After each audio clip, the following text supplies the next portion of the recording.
તો છોટાઉદેપુર જિલ્લાના બોડેલી પંથકમાં આ વર્ષે મકાઈનો મબલખ પાક થયો છે, પરંતુ યોગ્ય ભાવના અભાવે ખેડૂતો ફરી એકવાર મુશ્કેલીમાં મુકાયા છે। તો સરકાર દ્વારા ટેકાના ભાવ જાહેર કરવામાં આવ્યા હોવા છતાં બોડેલી એપીએમસી ખાતે હજી સુધી સરકારી ખરીદી શરૂ કરવામાં આવી નથી। તો ખેડૂતો દ્વારા રાજ્યના કૃષિ મંત્રી તેમજ એપીએમસી અધ્યક્ષને લેખિત રજૂઆત કરીને તાત્કાલિક ખરીદી શરૂ કરવાની માંગ કરવામાં આવી છે। જો ખેડૂતોની માંગણી સ્વીકારવામાં નહીં આવે તો ઉગ્ર આંદોલન અને રસ્તા પર ઉતરીને વિરોધ પ્રદર્શન કરવાની પણ ચીમકી ઉચ્ચારવામાં આવી છે। તાલુકાના મકાઈ ઉત્પાદકો અમને આવેદનપત્ર આપવા માટે અત્રે બજાર સમિતિમાં આવ્યા હતા। તેઓની રજૂઆત છે કે મકાઈનું આ જિલ્લામાં વિપુલ પ્રમાણમાં ઉત્પન્ન થાય છે ઉત્પાદન, તો અમારી મકાઈ સરકારશ્રી ટેકાના ભાવથી ખરીદી કરે, કારણ કે સરકારશ્રીનો ભાવ પ્રતિ ક્વિન્ટલે 2400 રૂપિયાનો છે, જે હાલ બજારમાં 1500 રૂપિયામાં મકાઈ વેચાઈ રહી છે। અને સરકાર જે રીતે તુવેર, મગ, ચના, કપાસ જે ટેકાના ભાવથી ખરીદી કરે છે, જ્યારે આજે મકાઈના ભાવ ટેકાના ભાવ કરતાં બજાર ભાવ ઘણો નીચો છે, તો ખેડૂતોનું રજૂઆત એવી છે કે મકાઈનું પણ ખરીદ સેન્ટર ચાલુ થાય અને અમારી મકાઈ ટેકાના ભાવથી ખરીદી થાય તો આજની મોંઘવારીમાં એમને કંઈક ખર્ચા પાણી નીકળી શકે।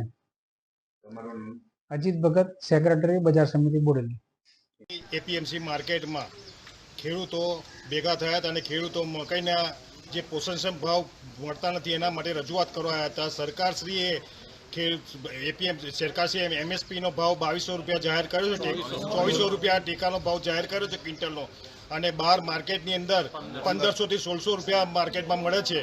તો એની રજૂઆત કરવા માટે ખેડૂતો બધા ભેગા થયેલા। તો અમારા ધારાસભ્યશ્રી, સંસદ સભ્યશ્રીને અમારે જે અત્યારે રજૂઆત કરે કે ભાઈ અંદર આગળ સરકારશ્રીને રજૂઆત કરે કે ભાઈ ટેકાના ભાવે એમએસપીને ખરીદી ટેકાના જાહેર કરે છે સરકાર, તો પછી એમએસપીની ખરીદી પ્રમાણે કેમ ખરીદી ના શકે એમ, એટલા માટે અમે રજૂઆત કરવા આજે એપીએમસી માર્કેટમાં આવ્યા હતા।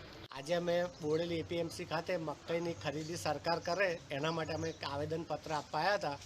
તો એ અમે સેક્રેટરી સાહેબને આવેદનપત્ર આપ્યું છે।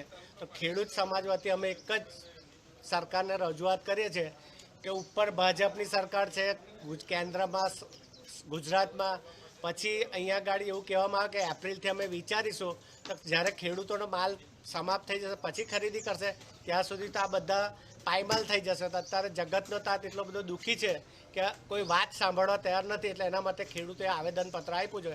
તમે દરેક જિલ્લા છોટાઉદેપુરના 3 ધારાસભ્ય, સંસદ સભ્ય, એમને એક ઉગ્ર રજૂઆત કરીએ છીએ કે તમે અત્યારે સંસદ ચાલુ છે, લોકસભા, વિધાનસભા ચાલુ છે, તો તમે તાત્કાલિક એનો અમલ કેમ ના કરાવી શકો? જો તમે પછી ખરીદવાના હોય તો તમે તાત્કાલિક, અત્યારે લોકોનો માલ ચાલુ થઈ ગયો, કપાસ ફેલ જવાથી લોકોએ મકાઈ કરી છે અને મકાઈ અમને નીકળવાની તૈયારીમાં છે, એટલે અત્યારે ભાવ એકદમ તળિયે બેસી ગયા છે, ખેડૂતને કશું મળે નહીં।